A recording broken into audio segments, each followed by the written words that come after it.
Ashama kabajamtoota fi jaalatamtoota hordoftoota chaanaalii YouTube jalatti argamtan hunduma keessan nagaan koo kan kabajaa kan jaalala idduma jirtanitti isin bira naaf haa ga'u isiniin jedha hunda keessanuu anis nagaa guutuun qaba buleettiin keessan nagaan na bira hirmuu isin biras akka jiraatu abdiin qaba mata dureen koo har'aa gorsa gabaabaa akkasumas wantoonni kaayyoo namaatti gufuu ta'an wantoota hedduutu jira keessattuu yeroo ammaa kana keessatti wanti jedhamu wanta namaan jedhamu waa hedduudha garuu mooyuutu ati kaayyoo kee yoo galmaan ga'uu barbaadde ati yoo nama kaayyoo taatu ta'e isa dhufteef kaayyoo baateef beeki malee jecha namaa haasaa namaa inni maal jedhinna inni maal laan jedhinna goonu kuma sammuu kee keessatti qarratsamuun qabu wanta akkasii sun jireenya kee kaayyoo kee isa biyyaa baateef isa manaa baateef isa mooyyuutu biyyarras jiraattu kaayyoo keessitu beeka malee namni siin beeku ofitti amanamummaa qabaachuu qabda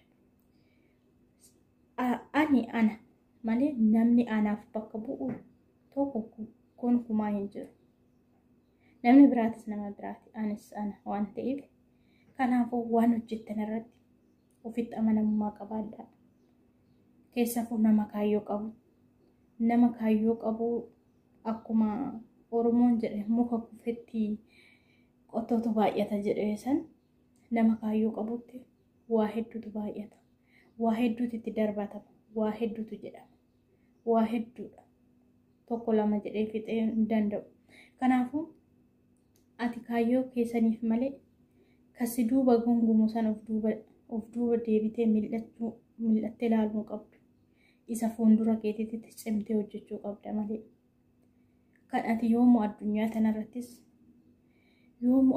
tanarratti illee sodaattus kan yoomuu dhugaadhaaf isaaf dhaabbattu kan yoomuu isaaf jilbifattu kan yoomuu isaaf ajajamtu tokkoffaa uumaa kee tokkicha kan ati addunyaa tanarratti sodaattu wanta addunyaa kanarra jiru keessa kan ati yoomuu natti hin jijjiiramu kan gaddarrattis gammachuurrattis waa hundarratti nafaana ta'a jettee abdattu isa sii olii qofa ilmi namaa ni jijjiirama ilma namaa jechuun qilleessa galgalaa ganamaati keessafuu dhaloota ammaa irratti inna ati mooyyuutu akka tiisisaatis balleessi akka kanniisatis dammeessi gonkumaa namni waan siin jedhuu fi waan sitti maxxansu tokko hin dhabu ati immoo nama kaayyoo taate taanan nama kaayyoo qabu taate taanan jecha namaatiif gonkumaa bakka hin qabaatin ilma namaa kabaji akka namummaatitti ilma namaatiif garuu hin sagaddu ilma namaatiif garuu yoomumaayyuu isaaf jetteetu amileen kee si bu'uun qabu kasi uume tokkicha isaaf sagadi kasi uume tokkicha galgalaaf ganama kadhannaa kee jabeessi isa si uume tokkichaaf yoomis kufii ka'e malee ilma namaatiif kufteen ka'e ilma namaa gammachiisuuf immoo ilma namaa gammachiisuudhaaf uumaa kee ofitti hin gaddisiisin jiruun addunyaa fixeessa jiruun addunyaa ni dhabamti akkuma mooyyuutu dhabuun jiru argachuun jira akkuma argachuun jiru dhabuun jira jiru addunyaa abdii irra hin godhatin kan yoomis abdii irra godhattu kan yoomis rakkattus beeloftus dheebattus kan keessa kee beeku kan maaninnatii kee beeku isa sii olii qofa kan ati abdattu ilmi namaa garuu gubbaa kee beeka gubbaa kee ilaaleti wanta siin hin malleesse madaaluu danda'a. Garuu hin ta'u gubbaa namaa laalanii nama madaaluu fi gubbaa namaa laalanii namni sun nama akkasiiti jechuun kun kumaan danda'a. Keessa keeti. Keessa kee immoo kan beeku isa sii olii tokkicha. Ati yoomis taanan jiru addunyaa tanaa irratti kan sodaattee kan waa hunda taatee kan immoo iyyuu dhugaadhaan ilmoo kootii dhugaadhaan immoo iyyuu singatu lafa kamittuu kan jedhee siif ati isaaf amanan isa sii olii tokkicha malee ilmi namaa nangatu. Ilmi namaa akkana naaf ta'a. Ilmi namaa maalii jettee tasumaayyuu ilma namaatiif jettee kaayyoo kan jijjiire. Kaayyoo isa kalee mana baatiif hin dagatin. Jiruun tun har'aaf sitti fakkaachuu danda'a. Har'aaf immoo wanti hunduyyuu wanta jiruu addunyaa kanaa sirratti haftu sitti fakkaachuu danda'a. Garuu hin danda'amu. Ati gaarii ooli. Yoo gaariillee namaaf ooluu dadhabde namaaf gaarii yaadi. Namaaf hammeenya yaadi. Namni immoo iyyuu waan fe'essinaa jedha. Hammeenya keetti isaa dubbatu. Waan barbaadellee siin jechuu danda'a. Ati kan namaa san garuu of duuba kaa'i. Of duuba kaa'i ka uumaa keetii fuuldura kee kaa'i.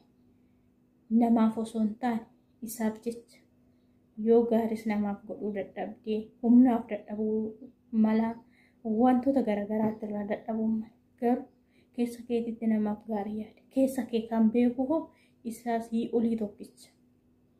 Kanaafuu gonkumaa waan hojjettu kamirratti karoora kee kamirratti ebilu akkas jedhinna namni maallaan jedha jettee gonkumaa sodaa ilma namaatiif bakka hin kennin. Kaayyoo keetiif bakka kenni. Tokkoffaa isa si uumeef bakka kenni yoomiyyuu galgalas ta'e ganamas ta'e isa si uumeef bakka kenni. Lammata immoo iyyuu kaayyoo keetiif kaayyoon kee yoomuu kas sirraan dulloomne yoomuu immoo iyyuu bakka kamiinillee kas si ga'uu danda'u. Kaayyoo keeti waan ta'eef murannoo qabaadhu, ejjennoo qabaadhu, ofitti amanamummaa qabaadhuuti wanta hojjettu san itti cimii kara fuulduraatitti deemi malee. Hai hiriyyaan koo sun akkas naan jedhe. Hiriyyaan kiyya sun akkas naan jedhe. Kan obboleettii kiyya shamaraatis obboleessa kiyya dhiiratis gonkumaa jecha namaatiif hedduun laatina.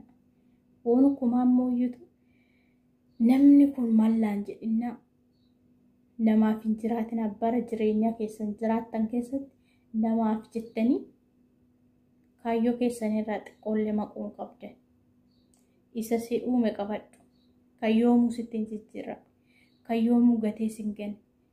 Kan dhafa keetirrattis, gammachuu keetirrattis, gadda keetirrattis kan si faana ta'u yeroo kamuu isa tokkicha. Kanaafuu uumaa keessan kadhachaa waan hojjettan irratti kara fuulduraatitti jabaadhaa cimaa deema malee. Akkana naan jedhame wanta kanaa kana dhiisuu qaba. Namaaf jettee ta'u gonkumaa sharafin kaayyoo kee. Mallaqaaf jetteetis immoo iyyuu yoomiyyuu uumaa kee ofitti hin gaddisiisin. Jiruu addunyaa tanaa kan boru argamtee dhabamtuuf jettee wanta hin taane keessan galii. Yeroo kamiyyuu har'aaf sitti fakkaachuu danda'a. Boru garuu gaabbis hin deebisu. Wanta hojjettu kamirratti dursaan wanti ati beekuu qabdu wanti naan hojjedhu kuni uumaa kooti walitti na fiduu qaba. Kana irraaf qusachuu qabdan hundumti keessanuu jechuudha. Maaliif wanti immoo uumaa ofiitiin walitti nama buusu hojjetanii faayidaa argachuu manna kasitti hafe wayya. Maaliif boru gattee deemta. Boru kasi faana deemu carqii takkittii fi dubbii afaan keetii hojii harka keetii oolmaa ati jiruu addunyaa tanaa lafa tanarratti oolte. Isarratti immoo iyyuu akka mindaatitti kasii kaffalamu gaarummaa ati lafa kanatti oolte fi gaarummaan ati namaaf goote maal akka namaaf qabdu keessa kee anis atis of gaafachuu qabna. malee jiruu addunyaa tanaatiif jennee sobamne jiruu addunyaa tanaatiif jennee boru dhabuun qabu. Kaayyoo keessanii immoo namaaf jettanii tasumallee kaayyoo keessan jijjiiruuf hin yaalinaallee kumallee sammuu keessan keessatti wanta akkasii hin yaadina. Yoomillee taanan har'as ta'ee borus ta'ee kasifaana jiru kan har'aasiyee nuti haga isa sodaanne kan sodaannu eenyudha? Ati ana sodaatta anis sodaadha. Mallaan jedhina ani maal sin jedha inni maal sin jedha. Kuni ta'uun qabu kuma kasi sodaattan kasi sagaddaniif kasin kadhattan kasin immoo yuutu guyyaa kanaas hin gee kan immoo yuutu akka fedha keessaniitti baatanii akka galtan kasin taasise kan immoo yuutu gubboo tokko sinirraan barbaanne kan immoo yuutu waan tokko sinirraan barbaanne kan uumee si eegee guyyaa kanaas hin gee osoo sodaanne sin kan sodaattan anaafi yookiin anis sodaadha jechuudha. Kan sodaachuus qabdu kan immoo yuutu dhugaadhaan dhaabbachuufis qabdu yeroo kamu isaa ta'u. Namni isatti hirkate kufee hin kufu. Namni isatti hirkate yoomillee hin qaana'u. Namni isatti hirkate yoomuu kaayyoon isaa hin sharafamu. Kanaafuu waan hojjettan irratti nama sodaachuu osoo hin taane isa sii olii sodaachuudha. Dhugaarratti hundooftanii waan hojjettan kamirratti galgalaa gana kadhannaa keessan yoo taasistan wanti kamuyyuu hin tura malee inuma galmasiiga. Garuu har'aaf immoo yuutu sitti fakkaachuu dhabuu mala. Faayidaa yerootiif, faayidaa har'aa tanaaf, faayidaa jiruu addunyaa fixeessa buru dhabamtu tanaaf immoo isa gaddisiiftee waan tan taane gaafa hojjettu har'aaf si gaafa maaltu na gaafataallee jechuu mala. Garuu immoo boruuf guyyaa itti gaabbitu waan dhufuuf wanta hojjettan kamirrattu serious uuma keessan gaddisiisurraa of eegaa, safuurraa of eegaa.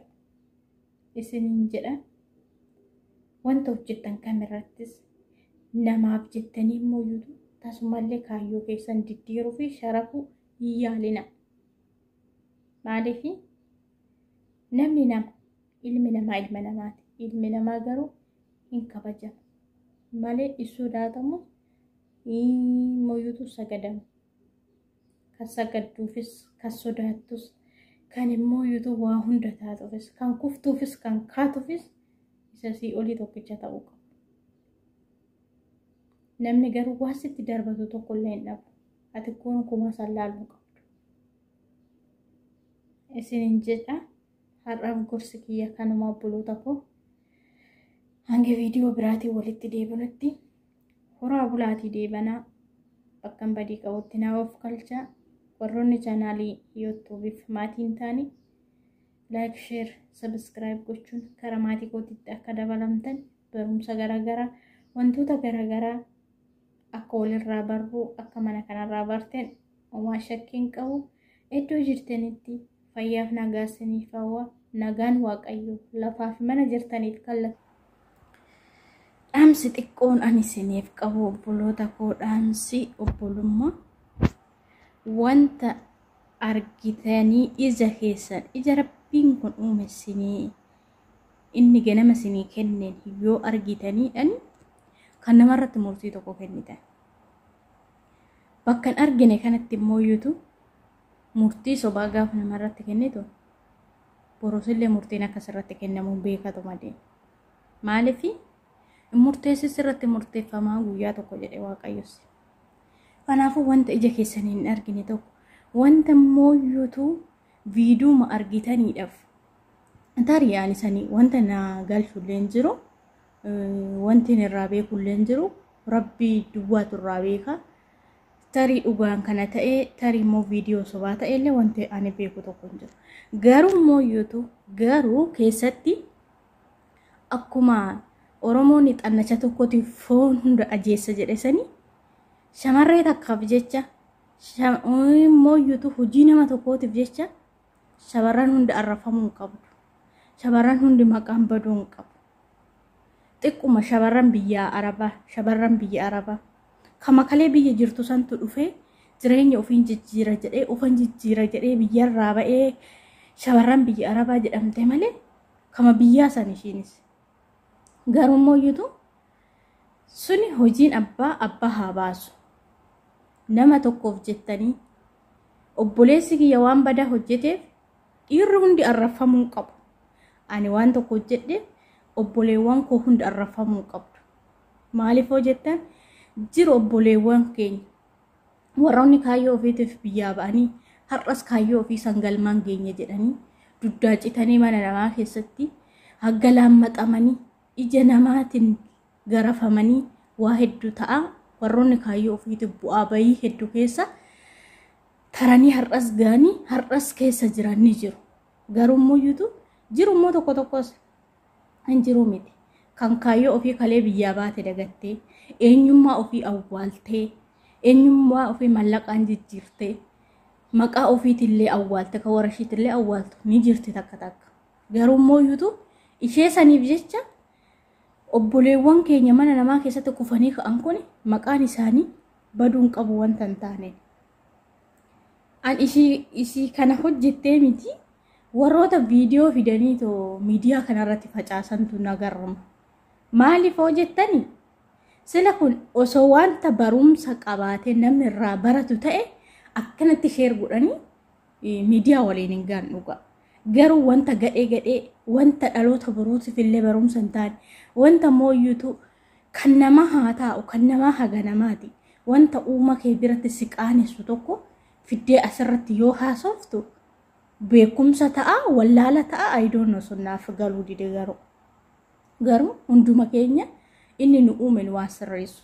sirriin jirru inni nu qajeelchu hunduma keenya dhugaa waan baay'ee nama gaddisiisu shamarree takkaaf jecha shamarra muluun arrafamuu qabdu koonkumaayyuu ishiin hojii ishiiti isheenis immoo yuutu isa kalee biyyaa baate dagattee kaayyoo ishii kalee biyyaa baate dagattee wanti kamuuyyuu wala fedhii ta'e wala maal ta'e akka ati of gootedha akka ati of qabdeedha mallaquma hojjettu kana ati yoo qabattee waan tokkorra oolchine kantuu xaarta malee in ofii weerra dhufu kanaafuu fedhiin keetis ta'e wantumti kamuuyyuu ta'e akka ati of goote akka ati of qabde malee wanti humnaan yookaan waan biraa keessa nama seesisu hin jira jedhee yaadu an akka kootiti jechuudha akka yootitti kan nama biraa garuu beekuu hin danda'u maaliif garaa ofiitu wallaalanii heexoxxu garaa namaa beekuu dhiisati keessafuu haala yeroo kanaatti irratti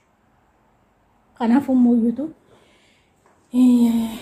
wanta sobaa hulirratti wanta ija ofiitiin hin argine tokko immoo yuutu wanta bakka ija keetiin ija rabbisi uume kanaan hin arginetti ragaa sobaan walirratti ba'uuni ani gama kootiin hin barbaachisu immoo yuutu isheen har'a tarii yoo kan jaalattee ta'e tarii ma waan biraa ta'a hin beeku ani latti jirtan kamittu isiniif haa baay'atu isiniin jedha waaqayyoof jecha isin jaaladhu hunda keessan